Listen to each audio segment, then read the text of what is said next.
میری ماں لوگوں کے گھروں کی صفائیاں کرتی، برتن دھوتی، جھاڑو لگاتی اور یہ سب کام کر کے ہمارا پیٹ پالتی تھی۔ ابو 2 سال پہلے فالج کی وجہ سے بستر پر پڑے ہوئے تھے۔ میں نے بھی میٹرک کے بعد سکول چھوڑ دیا تھا اور سارا دن گھر کے کام کاج کرتی تھی۔ کبھی کبھار تو اماں مجھے اپنے ساتھ کام پر لے جاتی تھی۔ میں نے اپنا سارا بچپن اسی طرح گزارا۔ میں ایک بہت ہی پیاری نرم نازک لڑکی تھی، دودھیا رنگ اور چھوٹے سرخ بالوں کے ساتھ ایک نہایت ہی اچھی صورت دیکھنے والی تھی۔ لوگ اکثر مجھے دیکھ کر میری ماں سے یہی کہتے تھے کہ یہ تو آپ لوگوں کی بچی لگتی ہی نہیں، یہ تو چینی لڑکوں کی طرح لگتی ہے۔ تب میری عمر 16 سال کی تھی۔ میں اب اور پڑھنا چاہتی تھی، لیکن جب گھر کی طرف دیکھتی تھی تو مجھے اپنی ماں کی طرف دیکھ کے دکھ ہوتا تھا کہ وہ کیسے ہمارا پیٹ پال رہی ہے اور کس طرح وہ ابو کی دوائیوں کا خرچ اٹھاتی ہے۔ میں تو کبھی کبھار روتی تھی کہ اللہ نے ہمیں کیسی زندگی دی ہے، میری ماں کے کیا نصیب لکھی ہیں۔ اللہ کو ذرا ترس نہیں آیا جب میں 16 سال کی ہوئی تو میرے لیے بہت زیادہ رشتے آنے لگے تھے، لیکن میری ماں ابھی شادی نہیں کرنا چاہتی تھی۔ ایک دن ایسا رشتہ آیا کہ میری ماں نے جھٹ سے ہاں کر دی۔ میں حیران تھی کہ ماں ایسا کیوں کر رہی ہیں۔ جب میں نے ماں سے پوچھا تو ماں نے بتایا کہ سعد نام کا لڑکا ہے، بہت اچھا لڑکا ہے، میری ایک دوست کے جاننے والوں میں سے ہے۔ اس نے بتایا ہے کہ لڑکا ایک ہی ہے، اس کا کوئی بھی بھائی نہیں ہے۔ 2 بہنیں ہیں جن کی شادی بھی ہو چکی ہے اور وہ اپنے علیحدہ گھر میں رہتی ہیں۔ ایک ان کی ماں ہے، بس اتنی سی ہی فیملی ہے۔ اگر تمہاری ادھر شادی ہو جائے تو مجھے امید ہے کہ تم بہت خوش رہو گی۔ اچھے لوگ ہیں، دیکھے بالے ہیں، مجھے تو اچھے لگے ہیں۔ باقی تم بتا دو تمہارا کیا خیال ہے۔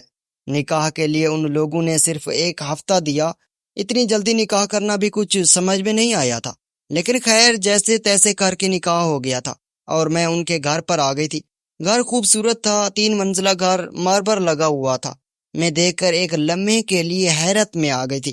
جب اپنے کمرے میں آئی تو وہ بھی اچھا سجایا ہوا تھا۔ مجھے ایک لمحے کے لیے اپنی قسمت پر یقین نہیں آ رہا تھا کہ میری قسمت بھی اس قدر اچھی ہو سکتی ہے۔ سعد بہت اچھے انسان تھے اور سب سے بڑی بات میری ساس بہت اچھی تھی، مجھ سے بہت پیار کرتی۔ شادی کو اتنی دیر ہو چکی تھی، آج تک میری ساس ہی میرے بہت سارے کام کر کے دیتی تھی۔ ایک دن اچانک میری طبیعت خراب ہو گئی، سعد مجھے ہسپتال لے کر بھاگے۔ طبیعت اتنی خراب ہو گئی کہ مجھے اپنا بچہ کھونا پڑا۔ اس صدمے سے میں 1 ہفتہ بستر پر پڑی رہی۔ سعد نے مجھے بہت سنبھالا، بہت دلاسا دیا۔ میری ساس نے بھی بہت کہا کہ اپنا خیال رکھا کرو اور میرا خیال خود بھی رکھا کرو۔ 1 ہفتے بعد میں واپس پہلے کی طرح زندگی کی طرف لوٹ آئی۔ وقت گزرتا گیا، میں اللہ سے بہت دعائیں کرتی کہ اللہ میری گود پھر سے ہری کر دے۔ سعد بھی مجھے بہت دلاسا دیتے کہ اللہ کی رحمت سے نا امید نہ ہوتے، اور ایک بار پھر اللہ نے میری دعا سن لی اور میں پھر حاملہ ہو گئی۔ میری خوشی کا تو کوئی ٹھکانہ ہی نہیں تھا، اور اس بار پھر 2 ہفتے بعد ہی میرا حمل ضائع ہو گیا۔ میرے شوہر اور میری ساس کے رویے میں ذرا بھی تبدیلی نہیں آئی تھی۔ میں بہت حیران اور پریشان تھی، لیکن بیمار بھی رہنے لگی تھی، صرف یہ سوچ سوچ کر کہ میرے ساتھ یہ کیا ہو رہا ہے، اور ان سب کی محبت بھی میرے لیے کم نہیں ہو رہی تھی۔ 3-4 بار میں حاملہ ہو رہی تھی، لیکن ایسے ہی میرا عمل ہر دفعہ ضائع ہو جاتا۔ میں اب ذہنی طور پر بیمار ہو چکی تھی، اتنی طبیعت ہر وقت خراب رہتی کہ کچھ سمجھ میں نہیں آتا کہ میرے ساتھ یہ کیا ہو رہا ہے۔ میرے شوہر جب مجھے ڈاکٹر کے پاس لے گئے تو انہوں نے کہا کہ ایسے ہسٹریا کا مرض ہے۔ میری کیفیت پاگلوں جیسی ہو گئی تھی، کچھ سمجھ میں نہیں آتا تھا کہ میرے ساتھ کیا ہو رہا ہے اور کیوں ہو رہا ہے۔ میری ساس میرا بڑا خیال رکھتی تھی۔ اس دوران میرے ابو بھی اس دنیا سے چلے گئے تھے۔ اب میری ماں اکیلی پڑ گئی تھی۔ سب کچھ عجیب سا ہو گیا تھا، یہ دنیا خالی خالی لگنے لگی تھی۔ ایسا لگتا تھا کہ جتنی تیزی سے یہ خوشی کی لہر میری زندگی میں آئی تھی، اتنی ہی تیزی سے یہ میری زندگی سے جا رہی ہے۔ پھر ایک دن ایسا آیا جس نے میری روح کو چیر کر رکھ دیا۔ وہ دن میرے لیے قیامت سے کم تکلیف دہ تھا۔ اس دن میری آنکھوں سے سب پٹیاں اتر گئی جب میں نے اپنے شوہر کو اپنی ساس سے باتیں کرتے سنا۔ میری آنکھیں اور کان ان لمحوں کے لیے کچھ سننے کے قابل نہیں رہی تھی۔ ہوا کچھ یوں تھا کہ میری ساس روز کی طرح مجھے سلا کے چلی گئی تھی۔ میرے شوہر کام سے دیر سے ہی گھر آتے تھے اور میری ساس ان کو کھانا وغیرہ خود ہی دیا کرتی تھی۔ شادی کے پہلے دن سے آج تک یہی معمول تھا۔ اس دن بھی یہی ہوا تھا۔ میں سو گئی تھی، اچانک میری پیاس سے آنکھ کھل گئی تھی۔ میں پانی کے لیے کمرے سے باہر آئی، سر کو چکر آ رہے تھے۔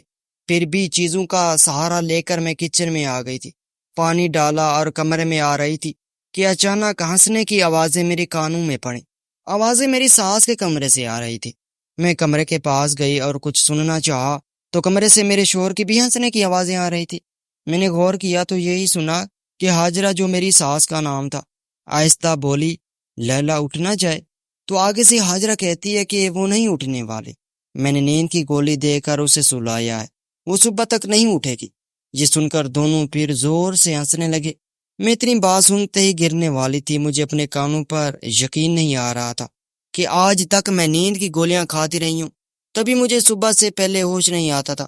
میں صدمے میں تھی کہ یہ لوگ میرے ساتھ کیا کر رہے تھے۔ میں نے ان کی مزید باتیں سننے کی کوشش کی تھی لیکن سن نہیں پائی تھی۔ اگلے دن میں نارمل اٹھی، ان لوگوں کو شک نہ ہونے دیا کہ مجھے ان پر شک ہونے لگا ہے۔ دن ایسے ہی گزر گیا۔ رات آئی، میری ساس دوائی لے کر میرے کمرے میں آئی۔ میں نے ان کا دھیان ہٹانے ہی گولی چھپا دی اور ان کو محسوس کروایا کہ میں کھا چکی ہوں اور جلدی سے لیٹ گئی۔ تھوڑی دیر میں میری ساس اٹھ کر اپنے کمرے میں چلے گئی۔ جیسے ہی میرے شوہر آئے وہ سیدھا ان کے کمرے میں چلے گئے۔ تھوڑی دیر بعد پھر سے ان لوگوں کے ہنسنے کی آوازیں آنے لگی۔ میں آہستہ سے اٹھی اور ان کے کمرے کے باہر کان لگا کر ان کی باتیں سننے لگی۔ آج جو میں نے سنا کاش وہ کبھی نہ سنتی۔ میرے شوہر میری ساس یعنی ہاجرہ سے یہ باتیں کر رہے تھے کہ ہاجرہ، مجھے لگتا ہے یہ عورت بھی بچہ پیدا نہیں کر سکے گی۔ کیا فائدہ ہوا مجھے دوسری شادی کرنے کا؟ تم سے اولاد ہی نہیں ہو سکتی تھی، اس لیے اس سے شادی کی تھی، لیکن یہ بھی ابھی کبھی ماں نہیں بن سکتی۔ اب میں کیا کروں گا؟ مجھے بچہ چاہیے اور ہر حال میں چاہیے۔ ہاجرہ بولی کہ ہاں، میں اپنے شوہر کی ایک اور اس سے بھی بڑی پیاری لڑکی سے شادی کرواؤں گی، دیکھنا وہ آپ کو بچہ دے دے گی۔ سعد بولے کہ اس کا کیا کریں؟ ہاجرہ بولے کہ یہ ایسے ہی مر جائے گی۔ تو اس بات پر دونوں ہنس پڑے۔ یہ سب سن کر میرے تو پاؤں کے تلے سے زمین نکل گئی تھی۔ میں نے تو کبھی ایسا سوچا بھی نہیں تھا کہ جس عورت کو میں اپنی ماں کا درجہ دے رہی ہوں وہ تو میرے شوہر کی پہلی بیوی ہے، اور یہ سب میرے ساتھ کیا جا رہا ہے۔ کچھ سمجھ میں نہیں آ رہا تھا۔ میں جلدی سے اپنے کمرے میں بھاگ گئی اور کمرے کی کنڈی لگا کر رونے لگ پڑی۔ میرے ساتھ ایسا کیوں ہوا ہے؟ میں نے ایسا کیا کیا تھا جس کی مجھے یہ سزا ملی تھی؟ خود پہ اب غصہ آ رہا تھا۔ سجدے میں گر پڑی اور اللہ کے سامنے روئی۔ اب میں اپنی موت کو بہت قریب سے دیکھے جا رہی تھی۔ دل میں خیال ہے کہ صبح 7 بجے کام پر جانے کے بعد ہاجرہ سے ایک بار پوچھوں تو صحیح کہ ان لوگوں نے میرے ساتھ ایسا کیوں کیا۔ زندگی تو اب میری ختم ہی ہو گئی تھی۔ ایک بار ان سے جواب تو ضرور جان لوں۔ روتے روتے کب آنکھ لگ گئی پتہ ہی نہیں چلا۔ صبح جب میری آنکھ کھلی تو 7 کام پہ جا چکے تھے۔ میں اٹھی اور سیدھی ہاجرہ کے کمرے میں چلے گئی۔ ہاجرہ میری طرف دیکھ کر حیران رہ گئی تھی کہ میں ایسے ان کے کمرے میں کیسے آ گئی تھی۔ میں سیدھی اس کے قریب جا کر اس کا ہاتھ پکڑ کر بیٹھ گئی اور کہنے لگی، ہاجرہ، تم نے میرے ساتھ ایسا کیوں کیا ہے؟ اتنا بڑا دھوکہ تم کیسے کر سکتی ہو میرے ساتھ؟ میرے یہ سوال سن کر ہاجرہ کو چونکا دینے والا جھٹکا لگا۔ اسی وقت ہاجرہ اپنی اصلی حالت میں آ گئی اور بولنے لگی، تمہاری اب ہمیں ضرورت ہی نہیں ہے، میں بچہ پیدا نہیں کر سکتی، اس لیے میں نے اور سعد نے مل کر یہ سب کیا ہے، لیکن میں یہ بھی نہیں چاہتی کہ سعد کی کبھی بھی اولاد ہو میرے علاوہ، اس لیے میں نے تمہارے بچے بھی مارے اور تمہیں ایسی دوائیاں دی جن سے اب تم اندر سے بالکل خالی ہو گئی ہو۔ بہت جلد اب تم اوپر پہنچنے والی ہو۔ میں روز آپ کو دودھ میں دوائی ملا کر دیتی تھی، دیکھو کیسا حال کر دیا ہے تمہارا۔ یہ سب باتیں مجھے تیر کی طرح لگ رہی تھی۔ میں نے ہاجرہ کو اس کے کاندھے سے پکڑ کر ہلایا اور صرف یہی بولا، اللہ تعالیٰ انصاف کرنے والا ہے، اور یہ انصاف اللہ تعالیٰ ہمیں ضرور دلوائے گا۔ ناظرین، اب آپ ہی بتائیں کہ میں نے اللہ پر انصاف چھوڑنے پر ہم نے صحیح کیا یا نہیں؟ کمنٹ باکس میں آپ کے جواب کا انتظار رہے گا۔ شکریہ۔